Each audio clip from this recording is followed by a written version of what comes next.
SC రిజర్వేషన్ల వర్గీకరణపై దేశ అత్యున్నత న్యాయస్థానం చారిత్రాత్మక తీర్పు ఇచ్చిందని మహాజన సోషలిస్ట్ పార్టీ కాకినాడ జిల్లా అధ్యక్షులు వల్లూరి సత్యబాబు, జిల్లా వర్కింగ్ ప్రెసిడెంట్ పలివెల నవీన్లు హర్షం వ్యక్తం చేశారు. రిజర్వేషన్లో ఏబీసీడీ వర్గీకరణను సమర్థిస్తూ సుప్రీంకోర్టు వెలువరించిన తీర్పుపై హర్షం వ్యక్తం చేస్తూ కాకినాడ నగరంలో ఎంఎస్పీ నాయకులు, కార్యకర్తలు భారీ ర్యాలీ నిర్వహించారు.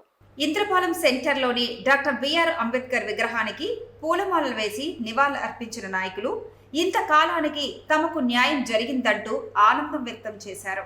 మందకృష్ణ మాదిగ చిత్రపటానికి క్షీరాభిషేకం చేసి సంతోషం వెలిబుచ్చారు. ఈ సందర్భంగా సత్యబాబు, నవీన్ మీడియాతో మాట్లాడుతూ సుప్రీం తీర్పుతో ఎస్సీలలో గల 59 ఉపకులాలకు న్యాయం జరుగుతుందని పేర్కొన్నారు. ఎస్సీ వర్గీకరణకు మద్దతు ఇచ్చిన కేంద్రంలోని మోడీ ప్రభుత్వానికి, రాష్ట్రంలోని చంద్రబాబు ప్రభుత్వానికి కృతజ్ఞతలు తెలియజేశారు.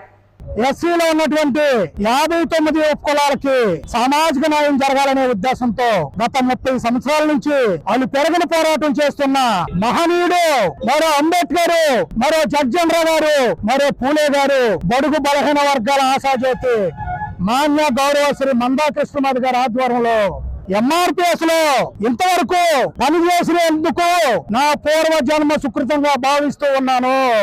మా యొక్క వర్గీకరణకి సహకరించినటువంటి కేంద్ర రాష్ట్ర ప్రభుత్వాలకి, కూటమికి, ప్రజా సంఘవాదులకి, పాత్రికేయులకి, పోలీసు డిపార్ట్మెంట్ వారికి, మా మాల సోదరులకి, మా ఎస్సీ ఎస్టీ బీసీ సోదరులకి పాదాభివందనం చేసుకుంటూ ఈ అవకాశం మీ అందరికీ సెలవు తీసుకుంటూ 59 ఉపకులాలకు సామాజిక న్యాయం జరగాలనే ఉద్దేశంతో మరి 7గురితో కూడిన ధర్మాసనం, సుప్రీంకోర్టు ధర్మాసనం మరి ఈ రోజు వర్గీకరణ అనుకూలంగా మరి అన్ని రాష్ట్రాలకు అధికారం ఇస్తూ ఉత్తర్వులు జారీ చేయడం జరిగింది, తీర్పు ఇవ్వడం జరిగింది.